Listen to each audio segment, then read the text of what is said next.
Hablar sobre poesía o migración puede ser un tema muy abstracto, muy amplio, diverso. Hoy trataremos el tema de la poesía intercalando el tema de la migración, que es de América del Sur hacia el norte. Dado que nuestro tiempo es limitado, me permitiré hablar de un par de historias que, si bien ejemplifican nuestra temática de hoy: la poesía y su relación con la migración. La primera historia es muy conocida por ser parte de nuestra literatura universal y el origen, digamos, de nuestras raíces latinas. Por lo tanto, se dio origen en una parte del continente europeo, la Eneida. La segunda trata de un grupo de migrantes, el tráiler de la muerte, una historia también muy conocida. Y yo he elegido estas dos historias, no sin quitar menos mérito a otras tantas de las que nosotros pudiéramos contar, sino es para desarrollar la temática de nuestra conversación de hoy.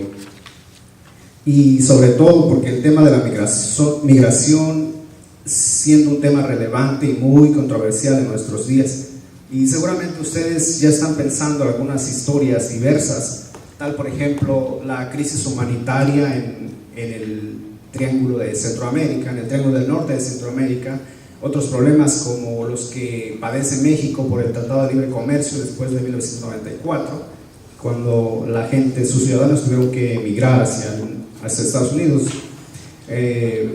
Podemos mencionar, por ejemplo, la guerra civil de El Salvador, que en la década de los 80, los cubanos huyendo de la dictadura. Luego sabemos también que los migrantes, una vez que llegan a los Estados Unidos, sufren problemas como puede ser hambre, sed, discriminación, discriminación de género, discriminación de la lengua. Y bien, hablar de discriminación de la lengua podría ser otro tema en otra ocasión, muy importante, ya que muchas de las veces los descendientes de migrantes tienden a menospreciar la lengua nativa de sus padres.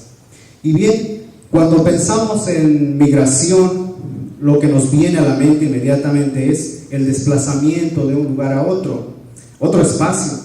Y aunque literalmente suceda, lo que está realmente emigrando o cambiando de lugar es lo que somos internamente. Hay aquel que, habiéndose desplazado, sigue viendo su mundo igual o más o menos igual. Cuando emigra, el individuo se enfrenta a muchos problemas: hambre, sed, cansancio, depresión, enfermedades, como ya lo habíamos mencionado.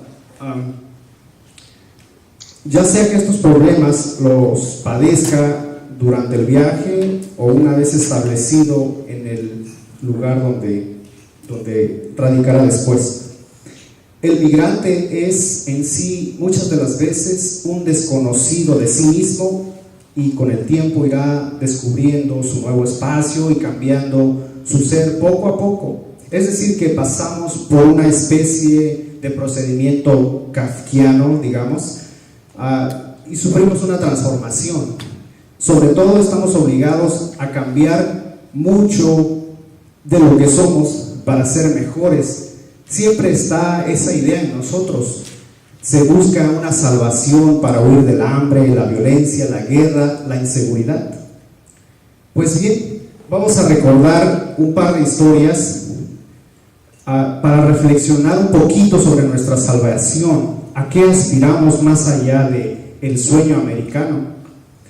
Porque todo aquello parece ser pasajero. Lo material, digamos una casa, un carro, cualquier proyecto o material que tengamos, ya sea en nuestro lugar de origen o aquí en este país, lo que realmente estamos salvando es la cultura, nuestras raíces.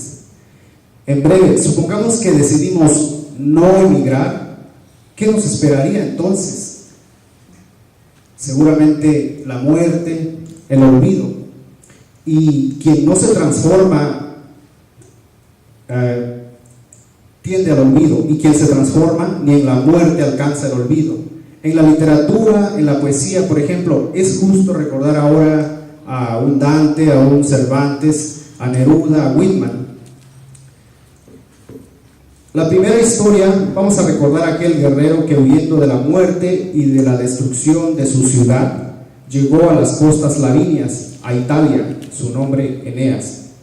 Según nos cuenta Virgilio en su obra cumbre, la Eneida, uno de los mejores cantos de la poesía universal, el poeta romano quiere contarnos más sobre Eneas, sobre el futuro de Troya, ese futuro que es la historia de los reyes albanos. Quiere contarnos después de la Ilíada, es decir, que después de que Homero nos relató la destrucción de Troya, Virgilio retoma ese final para continuar la historia de Troya, y esa continuación es Eneas, la huida o migración de Eneas hacia otras tierras. Pues bien, no vamos a ahondar mucho sobre los cantos, ya que nos llevaría mucho tiempo sobre la destrucción de su ciudad, pero vamos a abarcarla de una manera breve del viaje y después de que Eneas se establece en Italia. Qué bellos son los versos de Virgilio, y encontré una versión en decasílabo en lengua castellana, una de las mejores traducciones, y que me es grato compartir con ustedes.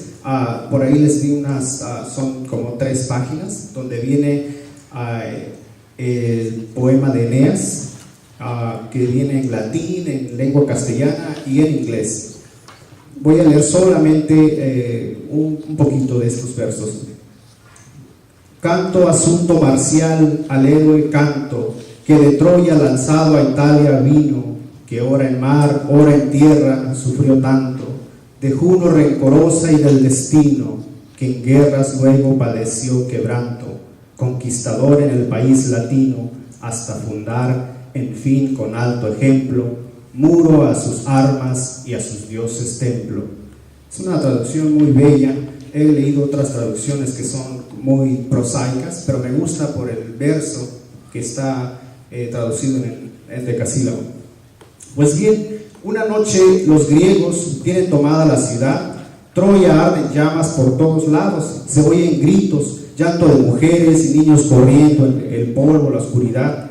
Es difícil reconocer los rostros. Héctor, el más valiente de sus guerreros, ya no defiende la ciudad, murió mucho antes en manos de Aquiles. Esa noche se le aparece a Héctor a Eneas, y sumamente Eneas, sorprendido de verlo, no lo puede creer y hace tantas preguntas, pero ese no responde, es solo una sombra. Después de un rato finalmente responde con grave y fuerte gemido desde su pecho: huye, ay, oh hijo de una diosa, huye, líbrate de esas llamas. El enemigo ocupa la ciudad. Eneas despierta sobresaltado, se sube al punto más alto de la azotea y ve su ciudad ardiendo en llamas, lamentos y el ruido del acero. Eneas se arma y sale con sus compañeros de armas a la refriega. Esa noche ve a Casandra atada en manos y siendo arrastrada. Encuentra al rey Priamo muerto y a su esposa y a las nueras desesperadas llorando. Y después los compañeros de Eneas lo abandonan, se dejan morir arrojándose a las flechas de los griegos. Eneas sabe que es inútil salvar la ciudad, pero no sabe si huir o morir, o al menos gloriosamente morir gloriosamente defendiendo la ciudad. Su madre, muy preocupada por su hijo, y esta teme que muera en la batalla, se le aparece y animándolo le dice: huye, hijo mío, y pon fin a una vana resistencia, en donde quiera me tendrás a tu lado y te dejaré seguro en tus nativos umbrales. Le reprocha también el por qué ha dejado en casa solos a su pequeño hijo, a su padre y a su madre. Le dice que vaya en busca de ellos por si aún viven y huyan de Troya. No iba a ser fácil. El rey Anquises, padre de Eneas, se niega a huir. Cree que en su ancianidad es mejor morir para no ser carga inútil de Eneas, y éste pueda salvar a su nieto, el pequeño Iulo, y a su nuera. Bueno, qué difícil para para Eneas, se suelta a llorar amargamente y no acepta que su padre se quede. Ante esto, Eneas cae de rodillas y le pide a su padre lo escuche y huyan con él. Creusa, desesperada, llorando, ruega también huyan de inmediato.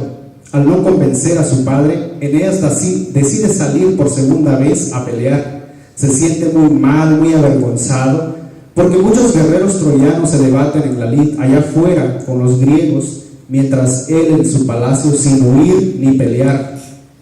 Dice pues: entonces moriremos todos aquí.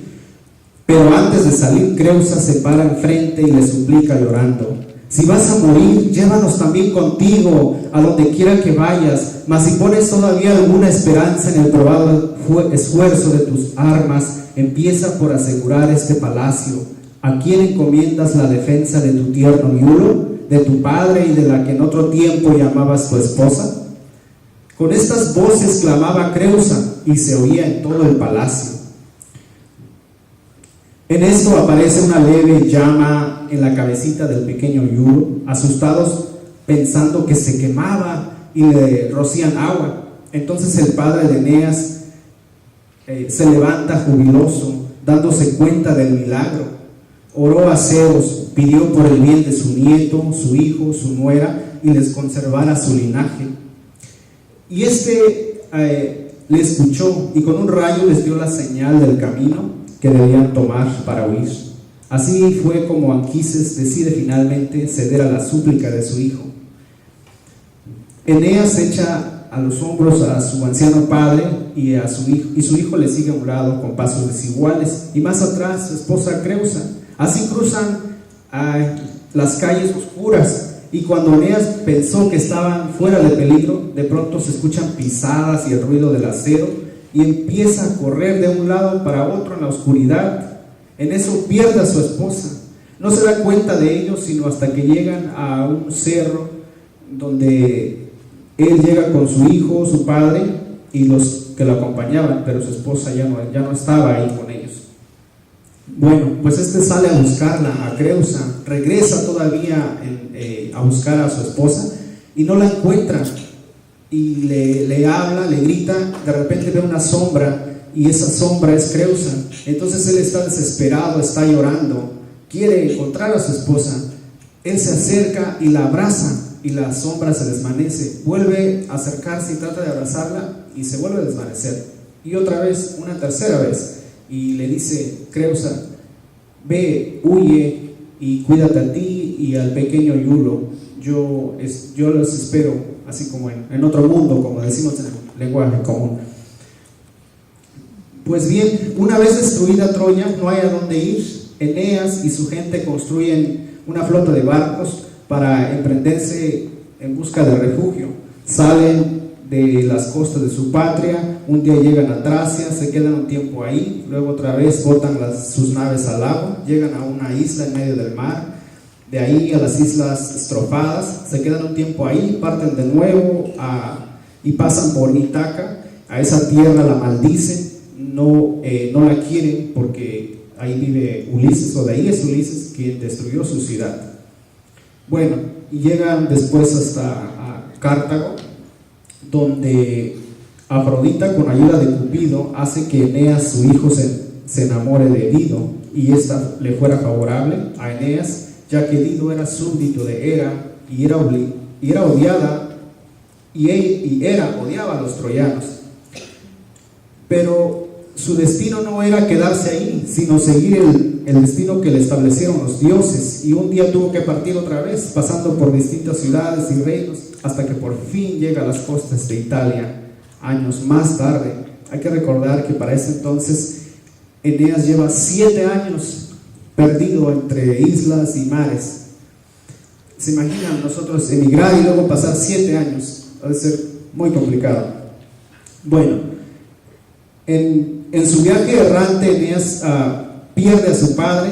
Una vez perdió una parte de su escuadra, los recupera, pero más tarde vuelve a perder muchos de ellos en el vasto mar, entre tormentas y violentos vientos. Cuando llega a Italia, él cree que finalmente va a encontrar un alivio y que sus desdichas ya han acabado, pero no es así. Cuando él llega a Italia, tiene que enfrentar otras batallas, una sangrienta guerra con Turno y los rótulos. El rey latino promete dar su hija para esposa de Eneas y juran un pacto de ser pueblos hermanos, y de ellos el linaje latino y de Eneas se extiendan hasta las estrellas. Pero la reina no está de acuerdo. La reina, esposa del rey latino, se niega a que su hija se case con el extranjero y la esconde en el bosque y le pide a Turno se rebele en contra del juramento del rey latino que una vez prometió por esposa a Lavinia. Después de la sangrienta guerra y la pérdida de muchos hombres, finalmente resulta vencedor y se casa con la hija del rey latino, quienes resultan ser los ancestros de Julio César y el Imperio Romano, según nos cuenta Virgilio.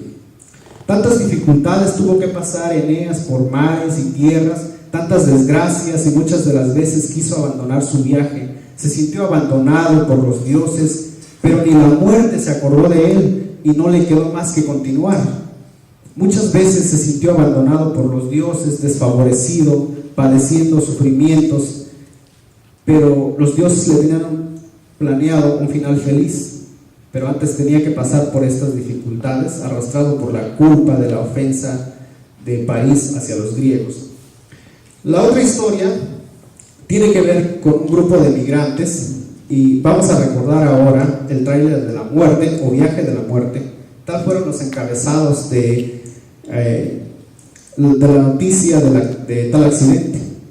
Recordemos, en el 2003 murieron 19 personas sofocadas por el calor en el interior de un tráiler. Llevaba 74 personas, aunque unos estiman que eran 80 y otros más. Había en el interior en su mayoría mexicanos, un hondureño, un salvadoreño y un dominicano, según se sabe. Alrededor de las 10 más o menos de la noche abordaron un tráiler, un grupo de migrantes con destino a Houston. Por 4 horas viajaron desde el lado mexicano hasta Ciudad Victoria, donde fueron hallados más tarde por la policía cerca de una estación de gasolina. Pues 4 horas se vuelven eternas cuando falta el aire y el calor es insoportable en un pequeño espacio, donde entre la gente, los que iban sentados no podían pararse, o los que iban parados no podían moverse más allá de su sitio. Se cuenta que uno de ellos, con diabetes, era tanta su sed que tuvo que tomar sus orines. Entre este grupo de migrantes había un niño de 5 años. Esa vez fue la última noche de vida para ese pequeño. Mientras avanzaban y la temperatura en el interior ascendía, en el caos, en la desesperación, algunos de ellos empezaron a gritar o golpear las paredes del tráiler, con la esperanza de que el chofer o alguien les oyera y pudiera auxiliarles. Había en la pared solo 2 pequeños hoyos para respirar, y uno de ellos empezó a romper la pared del tráiler tratando de hacer más grande el agujero. No logró abrirlo demasiado. Por ese orificio apenas cabía una mano. Tiraron camisas, gorras. El padre del pequeño de 5 años levantaba al niño con sus brazos hasta el orificio para que respirara, tratando de salvarlo.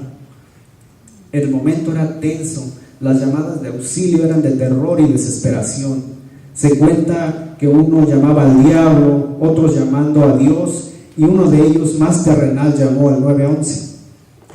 Pero en el interior no había señal, o muy limitada la señal. Por tal motivo la ayuda nunca llegó. El tráiler pasó por un puesto de revisión después de 90 minutos de viaje, pero las autoridades migratorias no detectaron las personas en el interior, según se aprecian las cámaras de seguridad. Después de 4 horas de viaje, ya había muchos muertos tirados en el piso. Los vivos respiraban la muerte, pensaron en la muerte y solo esperaban la muerte, pues los intentos de auxilio eran en vano. Unos en silencio orando y otros en voz alta. Los que aún vivían pensaron que se verían a la muerte ahí en esa oscuridad. No había ya esperanza. Finalmente el chofer, según se cuenta, hizo una parada en una estación de gasolina para conseguir agua para los migrantes. Él estaba parado detrás del tráiler. Enrique, un migrante, lo pudo ver por el orificio y con breves y mal pronunciadas palabras le habló al conductor. Este le oyó. El poeta se halla muchas veces en su migración hacia lo desconocido, el sentimiento de yo una vez escribí algo parecido o ya había pensado en esto antes.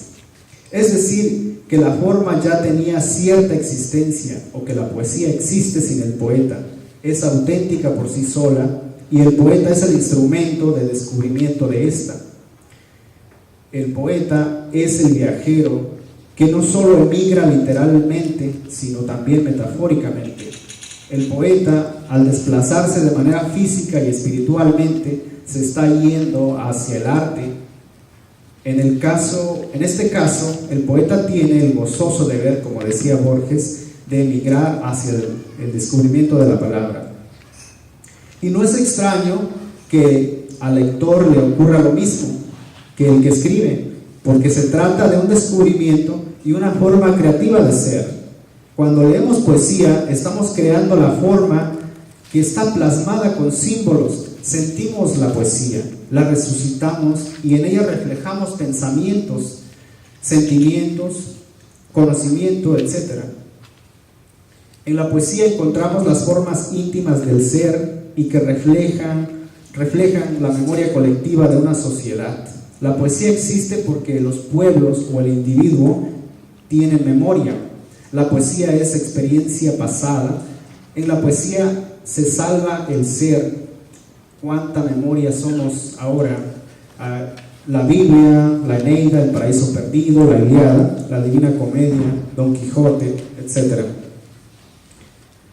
Yo he referido aquí la historia de Eneas o el origen del Imperio Romano a través de la Eneida, a través de estos bellos cantos que, si bien cuando no se tiene una historia o memoria exacta de los hechos pasados, la poesía cumple el decoroso deber de crear e imaginar el pasado de los pueblos a través de la palabra. Así queda de manifiesto la obra de Virgilio. Tal nosotros, nuestra cultura, nuestras raíces se salvarán por medio de la palabra.